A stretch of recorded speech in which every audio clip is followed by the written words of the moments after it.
Hay pocas cosas que perturban más al espíritu humano que escuchar la palabra no. Desde la niñez hasta la vejez, esa sílaba breve carga una crueldad silenciosa, casi ritual. Es el sonido de una puerta que se cierra sin hacer ruido, de un horizonte que se desvanece sin dejar color. Es la frontera invisible que separa el deseo del límite, la curiosidad del castigo. En cada época, en cada civilización, los seres humanos han intentado desafiar ese muro invisible, buscando lo prohibido, intentando tocar lo que no debía ser tocado. Pero más allá de las reglas y los mandatos que gobiernan nuestras vidas, existen prohibiciones más antiguas, escritas no por los hombres, sino por la propia tierra. Son los lugares que una vez existieron y que ahora solo sobreviven en el susurro de las mareas, en las corrientes frías que rozan la arena del fondo marino. Tierras que respiraron, que tuvieron árboles, animales y fuego humano, y que un día fueron borradas con la paciencia implacable del agua. Imagina una extensión inmensa, verde y fértil, uniendo lo que hoy llamamos Gran Bretaña con Europa continental. Allí caminaban manadas de mamuts, bisontes y ciervos gigantes. Los ríos corrían lentos, reflejando un cielo sin fronteras, y los primeros humanos cazaban, encendían hogueras y tejían refugios contra el viento del norte. Era un mundo lleno de vida, un puente entre dos continentes, un hogar para miles. Y luego llegó el cambio. El hielo comenzó a derretirse, el mar subió, y con cada ola, el mundo se encogía. Día tras día, siglo tras siglo, el agua fue reclamando lo que le pertenecía. Lo que alguna vez fue bosque se convirtió en costa, lo que fue campo se volvió fondo marino. Y así, sin catástrofe repentina ni advertencia divina, la tierra se rindió ante el océano. A esa tierra sumergida la conocemos hoy como Doggerland. No es una leyenda ni un mito, sino una realidad geológica, un continente perdido bajo el Mar del Norte, un lugar que unía pueblos, rutas y culturas, y que ahora duerme en silencio bajo aguas grises. A veces, cuando el viento sopla con furia y el mar se estremece, algunos dicen que pueden escuchar un eco profundo, como un lamento antiguo que sube desde las profundidades. Doggerland es el recordatorio de que incluso la tierra puede morir sin dejar rastro, que la historia no solo se escribe con piedra y hueso, sino también con silencio, con agua, con olvido. Y en ese olvido, la humanidad sigue buscando lo que un día fue suyo. La historia de Doggerland comenzó de una manera tan simple como inquietante. A finales del siglo XIX, un grupo de pescadores británicos navegaba en un barco de arrastre, un trawler, como se le conocía, sobre las frías aguas del Mar del Norte. No esperaban encontrar nada fuera de lo común, solo redes llenas de bacalao y fango. Pero aquella jornada, mientras la lluvia caía en oblicuo y el viento gemía sobre las velas, las redes subieron cargadas con algo extraño, fragmentos de plantas, raíces, restos de tierra que parecían provenir de un lugar que ya no existía. Era como si el fondo del mar respirara recuerdos de un mundo enterrado. Los hallazgos se volvieron más extraños con los días. De entre el limo emergieron huesos pulidos, trozos de madera oscura y un pedazo de turba compacta, una masa vegetal endurecida que escondía un artefacto insólito, una punta de asta con muescas talladas. Aquellas pequeñas espinas eran la prueba de que una mano humana la había trabajado. Sin saberlo, los pescadores habían rescatado del abismo una reliquia de la Edad de Hielo, datada entre 6.000 y 12.000 años atrás. Esa revelación encendió una sospecha fascinante. Bajo las aguas del Mar del Norte dormía un mundo perdido. Décadas más tarde, en los años 90, un paleontólogo retomó aquella idea y trazó los primeros mapas especulativos de esa tierra sumergida. La llamó Doggerland, y el nombre se quedó para siempre. Esos mapas, más fruto del ingenio que de la certeza, impulsaron una nueva ola de investigaciones. Los estudios sísmicos, una técnica que permite observar el subsuelo mediante ondas sonoras, confirmaron que esa masa continental realmente existió, revelando antiguos ríos, valles y costas olvidadas. Los orígenes de Doggerland se remontan a unos 120.000 años atrás, durante el comienzo del último ciclo glacial, una fase particularmente fría de la Gran Edad de Hielo que ha perdurado más de 125.000 años. Fue en ese tiempo cuando el hielo se extendió y el nivel del mar descendió drásticamente, dejando al descubierto vastas llanuras que unían las islas británicas con Europa. A esa franja terrestre, visible solo durante los periodos más fríos, le daríamos después el nombre de Doggerland. El clima era severo. Los vientos cortaban la piel y el suelo, aunque fértil en épocas más templadas, a menudo se cubría de escarcha. Según la estación, el paisaje cambiaba. Tundras inmensas en los inviernos, praderas y bosques en los veranos interglaciares, colinas onduladas, lagunas y pantanos formaban un mosaico de vida. En esas tierras coexistieron leones, lobos, hienas, mamuts, bisontes, ciervos, uros y rinocerontes lanudos.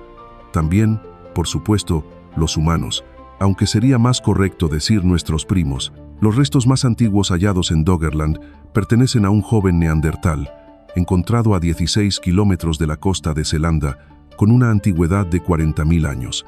Su cráneo fragmentado, rescatado de las profundidades, no solo cuenta la historia de un individuo, sino la de un continente entero que desapareció sin dejar rastro. Entre las redes del Mar del Norte no solo aparecieron huesos o raíces. Con el paso de los años surgieron también herramientas, cuchillas de sílex, puntas de lanza y fragmentos trabajados que llevaban la huella inconfundible de los neandertales. Aquellos utensilios demostraban que nuestros antiguos parientes habían usado Doggerland como un vasto territorio de caza y recolección. Pero el tiempo no se detuvo. Miles de años después, otra especie cruzó las mismas llanuras. Homo sapiens llegó al corazón de Doggerland, compartiendo por un breve instante aquel espacio con los últimos neandertales. Se ha planteado que hubo contacto entre ambos, aunque las pruebas siguen siendo escasas. El esqueleto más antiguo de un humano moderno hallado en la región tiene apenas 13.000 años y la mayoría de los restos pertenecen al período mesolítico, entre 15 y 5.000 años atrás. Durante esa época, el clima del planeta se había suavizado. Los glaciares retrocedían y el hielo derretido creaba costas infinitas, marismas saladas, bancos de lodo y playas interminables. En el interior, los ríos, lagunas y pantanos transformaron Doggerland en un jardín inmenso. Muchos arqueólogos lo consideran la región más próspera de Europa para la caza y la pesca de aquel tiempo, y la evidencia respalda esa idea. Miles de herramientas de piedra, hachas, martillos, azuelas y más de 2.000 puntas con púas han sido recuperadas del fondo marino. Los estudios genéticos sugieren que aquellos pueblos pertenecían en su mayoría al haplogrupo I, grupos de cazadores-recolectores adaptados a la dureza del norte. Entre ellos destacaban las comunidades de la cultura maglemosiense que habrían ocupado los bosques y llanuras del este. La mayoría era nómada, pero algunos levantaron refugios cubiertos con corteza, siguiendo las orillas de los lagos y las mareas. Se estima que unas 10.000 personas vivían en Doggerland al mismo tiempo, hombres, mujeres y niños, que no conocían el futuro trágico de su hogar, porque aquel paraíso estaba condenado. Hace entre 12.000 y 11.000 años, el período interglacial llegó a su fin. El clima se tornó cálido, y durante un breve instante la vida floreció aún más. Pero pronto el hielo que quedaba empezó a ceder, y las aguas se levantaron con lentitud implacable. A medida que el peso del hielo desaparecía, el suelo comenzó a hundirse, inclinando todo el territorio. El mar avanzaba cada estación, devorando costas, bosques y aldeas, obligando a sus habitantes a huir tierra adentro. El golpe final llegó hace unos 8.200 años. Una parte de la plataforma continental noruega colapsó, provocando el gigantesco deslizamiento de Storega. De las profundidades surgió un tsunami colosal, con olas tan altas como edificios de 8 pisos que se estrellaron contra las costas de Doggerland y las islas vecinas. Se calcula que una cuarta parte de la población mesolítica de Gran Bretaña desapareció aquel día. Después, el mar siguió su obra en silencio.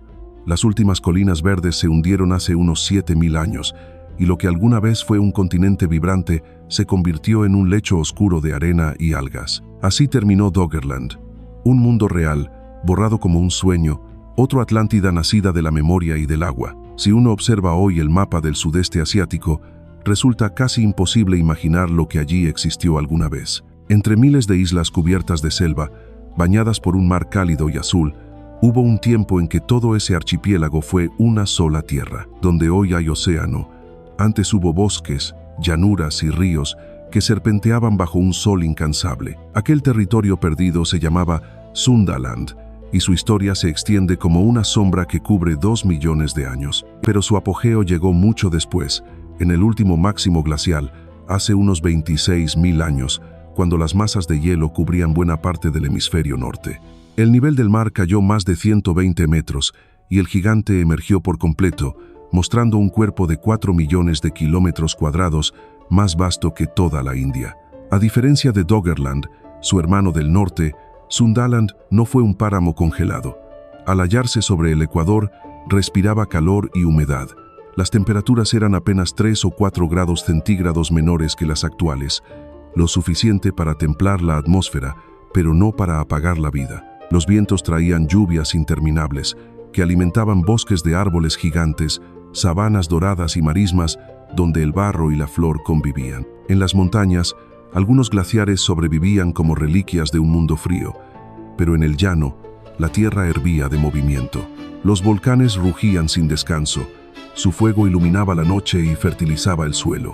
Era un paraíso primitivo, donde la creación y la destrucción se daban la mano. En ese escenario prosperó una fauna asombrosa. Tigres de dientes curvos se deslizaban entre la hierba, rinocerontes y búfalos cruzaban los pantanos, cocodrilos acechaban bajo el reflejo de las nubes. Serpientes enormes, hipopótamos y ciervos recorrían las orillas de los ríos. Y en los claros del bosque, los Sinomastodon, antiguos parientes de los elefantes, arrancaban ramas con sus colmillos largos y arqueados. Mucho antes de que nosotros apareciéramos, Homo erectus ya había caminado por estas llanuras. Un cráneo hallado bajo las aguas confirma que también ellos fueron hijos de esta tierra, moldeados por su fuego y su humedad. Décadas de estudio revelan que entre 70.000 y 50.000 años atrás, los primeros Homo sapiens cruzaron los ríos y selvas de Sundaland. Sin saberlo, pisaban un suelo que desaparecería. Para ellos, era el corazón de la abundancia. Peces en los manglares, frutos dulces en las copas, agua en cada dirección. Aprendieron a construir balsas simples, a navegar canales interiores y a convivir con el rugido de los volcanes. Eran pueblos de cazadores y recolectores, adaptados al calor y al ritmo del monzón. Algunos vivían de paso, otros se establecieron, levantando chozas de corteza entre los árboles. Las huellas que dejaron son discretas pero elocuentes. Herramientas de piedra, cuchillas, hachas pulidas, puntas trabajadas con precisión. En los fondos marinos se han hallado restos de antiguos cauces fluviales que concentraban vida humana y animal durante decenas de miles de años. Allí, los habitantes de Sundaland se convirtieron en pescadores expertos, maestros del río y del litoral. Algunos estudiosos creen que en este mismo suelo germinaron las raíces de las lenguas austronesias, las mismas que siglos después se expandirían por los mares del Pacífico. No todos coinciden con esa hipótesis, pero la idea respira la misma verdad que el paisaje, que aquí nació algo grande y que el mar lo reclamó. El fin comenzó con un murmullo casi imperceptible. Hace unos 18.000 años, el hielo del planeta empezó a derretirse y el mar inició su ascenso. Fue un proceso lento, pero constante, implacable. En 3 grandes pulsos de inundación, las aguas devoraron los bordes de Sundaland. Las aldeas tuvieron que retroceder una y otra vez. Los ríos se ensancharon y lo que ayer fue hogar se convirtió en fondo. Cada generación vio perder una parte del mundo, hasta que el horizonte se fragmentó en islas. Aún así, la vida persistió durante milenios. Los humanos se adaptaron al nuevo paisaje, pescando desde canoas, siguiendo las migraciones de los animales. Pero la separación fue definitiva. Lo que alguna vez fue un continente unido terminó dividido en miles de trozos. Sumatra, Java, Borneo, Sulawesi, Luzón y un archipiélago que se extendía como un collar roto sobre el mar. El agua terminó su obra hace unos 7.000 años. Entonces, Sundaland dejó de ser tierra y se convirtió en memoria. Desde las profundidades, sus montañas se transformaron en volcanes submarinos, sus ríos en cañones invisibles, sus bosques en sedimentos oscuros, pero bajo la superficie, el pasado sigue respirando. Cada fragmento de coral, cada corriente cálida, guarda una partícula de ese reino ahogado. Sundaland fue, durante milenios, un refugio en plena edad de hielo, un testimonio de la generosidad del planeta y de su implacable ciclo. Fue hogar de nuestros antepasados, de bestias gigantes y de civilizaciones que jamás conocieron su destino. Hoy solo quedan las islas, como las notas sueltas de una melodía que alguna vez fue entera. Y cuando uno sobrevuela ese mar infinito, el azul parece tranquilo. Pero debajo, entre la arena y el silencio, duermen los ecos de un continente que el tiempo borró. El verde se volvió agua, el rugido se hizo murmullo, y cada ola que rompe en las playas de Indonesia o Filipinas lleva consigo, aunque nadie lo escuche, el suspiro de Sundaland, el recuerdo de un mundo que fue y que, tal vez algún día, volverá a nacer. Mientras ese Edén tropical se hundía lentamente, al otro extremo del planeta el hielo moldeaba un escenario distinto, no un paraíso, sino una frontera. Allí, donde hoy el océano separa a Rusia y Estados Unidos, la Tierra levantó un puente de hielo, roca y viento.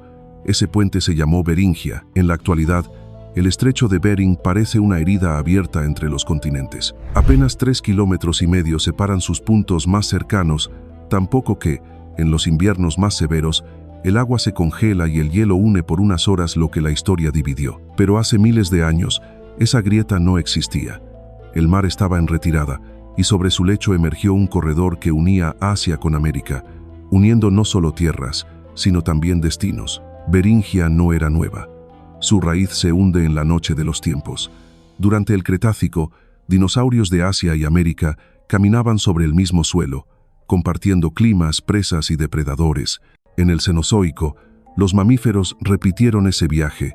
Osos, tigres, caballos y camellos cruzaron de un continente al otro, dejando una herencia biológica que aún persiste. Era la respiración geológica del planeta: emerger, hundirse, emerger otra vez. Su gran reaparición llegó hace unos 60.000 años, cuando el hielo se expandió y las aguas se retiraron. La franja de tierra se alzó entre los dos mundos y permaneció abierta, aunque de forma intermitente, hasta consolidarse en torno a 30.000 años atrás, justo antes del máximo glacial. Fue entonces cuando los primeros humanos alcanzaron este corredor. Las pruebas más antiguas provienen de hace 34.000 años, cuando pequeños grupos se establecieron en el este de Beringia. Imagina aquel paisaje: un mar de hierba helada, montañas cubiertas de nieve, el sol pálido girando sin calor. El aire era tan seco que las palabras se rompían al salir de la boca, y sin embargo, allí había vida. Los cazadores encendían fogatas alimentadas con huesos de mamut, fabricaban puntas de piedra, y algunos, según las huellas quemadas en el suelo, tal vez incendiaban los matorrales para atraer a las presas. Sobrevivían en el borde del mundo, entre la oscuridad y el hielo. A medida que el frío aumentaba, Beringia crecía. El mar seguía retrocediendo y el puente se ensanchaba hasta alcanzar más de 1.000 kilómetros de ancho, cubriendo una extensión equivalente a toda Columbia Británica y Alberta juntas. Era un reino inmenso de tundra y viento, atravesado por manadas de mamuts, bisontes y renos. Pero no era el desierto blanco que imaginamos. Desde el Pacífico Norte llegaban nubes y humedad, dando lugar a un microclima sorprendentemente suave. Las colinas estaban cubiertas de abedules enanos y sauces. Los veranos cortos hacían florecer la tundra, convirtiendo a Beringia en un refugio ecológico entre desiertos helados. Allí encontraron amparo miles de especies. Las plantas resistieron, los animales prosperaron y los humanos sobrevivieron a un invierno que habría extinguido a otros. Muchos investigadores creen que esta tierra sirvió como santuario durante los siglos más fríos, un último bastión donde la vida esperó, paciente, a que el hielo cediera. Desde aquí, los primeros pueblos cruzarían más tarde hacia América, llevando consigo fuego, herramientas y mitos que se dispersarían como semillas. Hoy, bajo las corrientes grises del estrecho de Bering, yacen las huellas de esos pasos antiguos. Cada ola que golpea las costas de Alaska o Siberia toca, sin saberlo, los restos de un continente perdido. Como Doggerland y Sundaland, Beringia fue un puente entre mundos, un milagro de la geología que unió civilizaciones antes de que existieran los mapas. Y aunque el mar lo haya reclamado, su legado sigue vivo en nosotros, porque sin Beringia, las Américas quizá nunca habrían conocido el fuego humano, ni el arte, ni la palabra. Es un recordatorio silencioso de que la tierra cambia, el agua avanza, pero la vida, obstinada, siempre encuentra un camino. Durante mucho tiempo se pensó que Beringia había sido solo un pasadizo, una escala entre Asia y América, pero en realidad fue mucho más que eso, un refugio inmenso donde la vida resistió a los extremos del hielo y el tiempo. Allí, bajo un cielo perpetuamente gris, miles de criaturas coexistieron en un equilibrio tan frágil como majestuoso. En sus llanuras erraban camellos y mamuts, mastodontes de colmillos enormes, castores del tamaño de un hombre y perezosos terrestres tan lentos como los glaciares que los rodeaban. Los cazadores humanos compartían aquel mundo con depredadores temibles, el felino Homotherium, de colmillos curvos y mirada amarilla, y el oso de cara corta, una bestia que podía derribar a un bisonte de un solo golpe. En los márgenes helados aún sobrevivían lobos, zorros, nutrias y una multitud de animales menores, mientras que en las costas bullía la vida marina, donde se han hallado restos del saurio marino más grande conocido. En ese escenario gélido, los antiguos beringios prosperaron. Las excavaciones han revelado su destreza. Herramientas de piedra y hueso finamente trabajadas, lanzas y cuchillos tallados con precisión, junto a montones de presas despiezadas. Cerca de los ríos se acumularon cientos de huesos de salmón, testimonio de una pesca abundante y organizada. Más al interior, las marcas de corte en los huesos de mamuts, bisontes y alces revelan una caza metódica, mientras que las trampas en zonas de matorrales muestran cómo aprovechaban cada criatura, desde liebres y aves hasta ardillas y pequeños roedores. Su modo de vida giraba en torno a la caza. En el yacimiento del río Upward Sun, los arqueólogos descubrieron una red de campamentos temporales Spike Camps, donde los cazadores almacenaban recursos antes de llevarlos al asentamiento principal. Se estima que allí vivían varios miles de personas y que hasta 10.000 humanos pudieron habitar de forma permanente el puente continental de Beringia. No todos se quedaron, y nadie los culparía. Convivir con el Homotherium o el oso de cara corta no era tarea fácil, pero ese territorio, frío y vasto, desempeñó un papel crucial en el destino humano. Durante la glaciación de Wisconsin, los pasos hacia el sur estaban bloqueados por muros de hielo, aunque con el aumento de las temperaturas se abrieron corredores libres de hielo, permitiendo que pequeños grupos avanzaran hacia las tierras desconocidas. Esos viajeros, que hoy conocemos como paleoindios, fueron los primeros en adentrarse en América. La ironía del destino quiso que el mismo deshielo que abrió su camino también marcara la muerte de Beringia.